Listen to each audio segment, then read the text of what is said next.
Thank you. My name is Karl Widerquist. I'm from Cassopolis, Michigan, and I support a universal, unconditional, basic income in cash for everyone because I believe that no one has a right to come between another person and the resources they need to survive.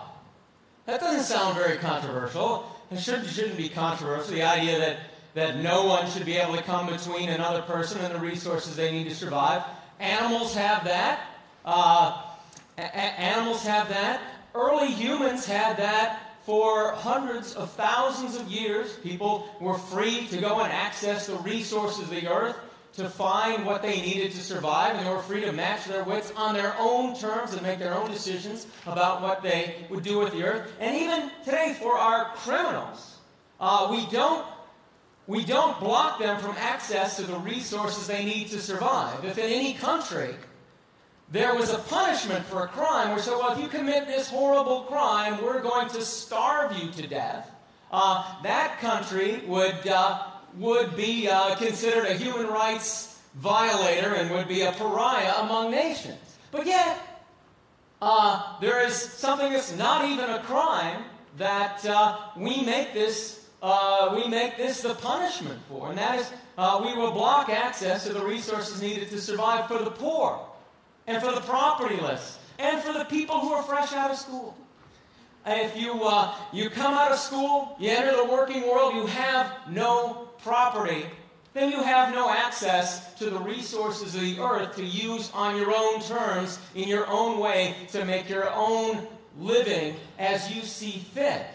But you have to go and get a job and get someone's permission to access the resources of the earth. Was something that would have been foreign to all of our ancestors years ago, that you need someone else's permission to work and work becomes taking orders. There's nothing wrong with work if you choose it, but there is something wrong with work if you are forced into the position because other people interfere with what you could do on your own. There's something wrong with being forced into the position where you have to do what you're told all day just to access the resources that you need to survive. This is some freedom. This is something we could all do with the right access to resources, and it has been taken away. We are blocked from this. All of us, when we come out of school, unless we inherit an awful lot of money, are blocked from having access to the resources that we need to survive because everything else is owned. Things that you need for your life are owned by other people, and that just seems natural and ordinary to us, as foreign as it would have been to our ancestors. In some places in the world, our ancestors just a few generations ago. In other places, hundreds or thousands of years ago. But our ancestors would have been very unfamiliar with this, that you have to follow someone's orders all day to survive. But the resources have been blocked because other people own them. And it's not just private property rights that block you from owning stuff.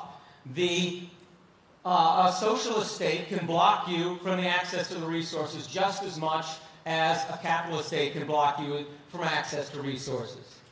So the idea I'm proposing is called basic income, where you pay back for the property that you own. When you own property, what you're doing is you're imposing a duty on everyone else. Property is a duty.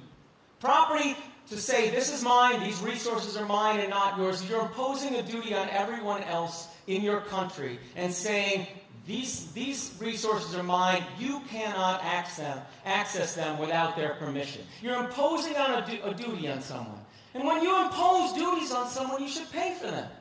Pay for the duties you impose on others and get paid for the duties that other people impose on you. And that's basic income, a system where you pay for what you own in taxes and then you receive back from those taxes. You receive a payment for everything that everyone else owns. Everyone simultaneously pays, everyone simultaneously receives. You pay for what you have, you receive back from what you have. That is basic income.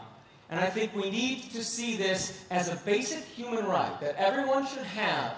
Everyone should have this right of access to resources. And if we can't, and if you've blocked people from access to resources, you simply pay back for that right. People say, well, what if you give this right to everyone? What about incentives? What would happen to incentives if you have this sort of system in place? And I care very much about incentives. And we've got an enormous incentive problem in our world today, and basic income will fix it. We've got this incentive problem where businesses don't have incentive to pay good wages. When you've got a workforce that has no access to the resources they need to survive, you can pay them very low wages. And you see this around the world. You see people who are working for $1 a day and working for very low wages and working very long hours in poor working conditions because they have no other choice in how to make their living. And you see this even in prosperous countries. Something has gone wrong with the incentives in the United States, where our country has grown enormously in terms of per capita GDP in the last 40 years, and a typical worker hasn't gotten a wage. That's an incentive problem, because businesses clearly don't have incentive to pay higher wages. Over 40 years and workers haven't gotten a wage. We need to do something to give those businesses an incentive to pay people better wages. And basic income can do that. Basic income can put the worker in a position where, say, well, if you want me to work, pay me a good wage, and I will work. And that gives people incentives. And that's now, of course, when I bring up incentive, that's not usually what people think. I mean, when they say, well, what about the incentive for that person to work? But notice that. Why do we always look at it that way? Why do we always say it is the worker who wants a higher wage who is the one who lacks incentive? So when you've got someone offering a job and someone saying, well, the wages aren't good enough for me to take that job, that is a dispute. Both need an incentive. Why do we always say it's this guy's fault, he's lazy if we don't take it, when we know that there are workers working very long hours for very low pay around the world? When we consider the workers have an incentive problem, we never think of the incentive problem here. This is a dispute. If we're always saying these poor are bad people because they won't take whatever jobs happen to be ordered, these are ones with the incentive problem, we're taking a side in that dispute. And what we need to do is stop taking a side in that dispute and make sure everybody has their basic needs met. A certain small income, enough for necessities, so that is given to all, whether they work or not, and larger income given to those who are willing to engage in some work which the community finds useful.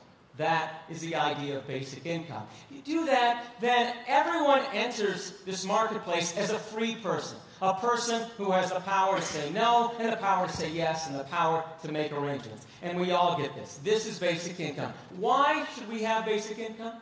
Well, because you deserve it. And as I've said, you've been blocked from access. Even if you're an extremely wealthy person, you own a lot of things. There's a lot more that you don't own. You've never been paid for the fact that somebody else owns all this other things in the earth. They pay back to you. You pay to them for what you own. You pay for the duties you impose on others. Other people pay for the duties you impose on them. The more you own, the more you pay. The less you own, you receive. We all receive the same for all those things that we don't own in the world. We have this because you deserve it. And we have this also because you want it. You want a cash income given to you on an individual basis. You want that. Everyone wants that. Wouldn't that be nice? I have cash coming in. I don't have to do anything, and I have cash coming in every day that I can use as I see fit. We all want that. As a matter of fact, people do horrible things to try to get that income.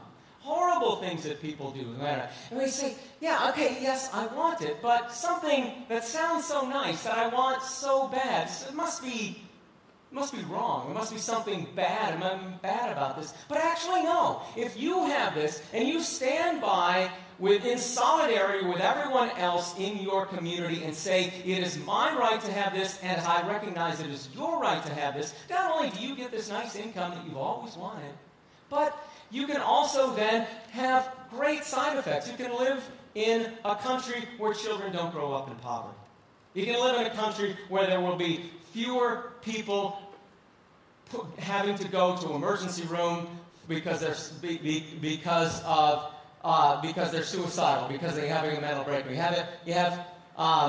When you have less poverty, you have less mental problems. When you have less of the very severe poverty where people are lacking their basic needs, you will have people attaining better education because as children they have the time and effort to do this. All these great side effects happen when you say, yeah, I want this income, I want this as my right, and I see it as a right of every member of my community.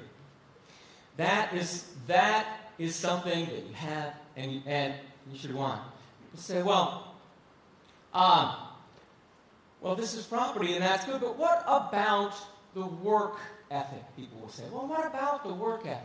They'll say, the work ethic, everyone should work for what they get. Well, if you believe that everyone should work for what you get, then you got to take capitalism and throw it in the toilet, because that's not what capitalism is. Capitalism, a market economy, is about return on investment. Money gets you more money. People start out with owning property, they invest it, they get more money. Work does not have to be a part of it. You might have worked and paid for what you own, but you didn't pay the right people. Mostly, when you buy property, you're paying people who are done with it.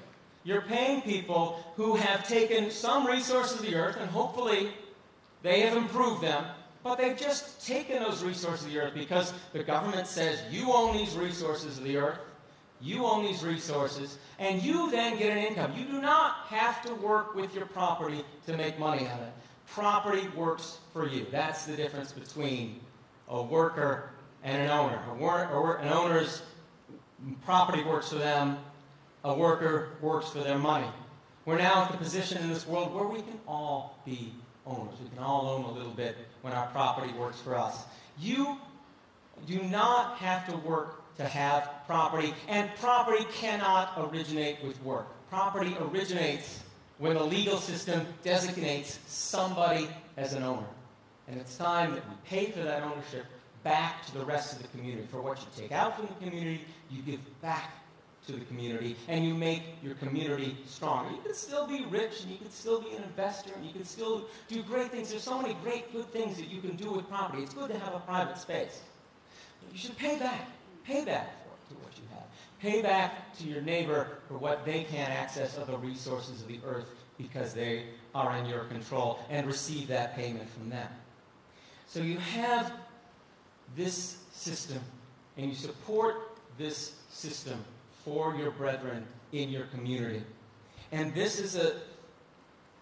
then is and the work ethic. Well, people will say, well, what about the work ethic in the sense that when you say you should work for what you get? Also, work is a strange concept in the world today, because work doesn't mean what it used to. You would say when our ancestors, who might have been herders or hunter and gatherers, or hunter-gatherers would go out and work for themselves and no one but themselves, you would say they're working. But now, what we mean by work is usually time spent making money. And you work for yourself and only yourself. If you were to go out and hunt, that's not work. You go out and fish, people say that's not work. You take care of your children, they say that work. Work for people without property means going into the office and taking orders from someone. And work for someone with property means maybe managing their resources and having this make money on them. But work is not just following resources. Work is not just following orders for someone else so that they can give you money. Work is putting forth effort.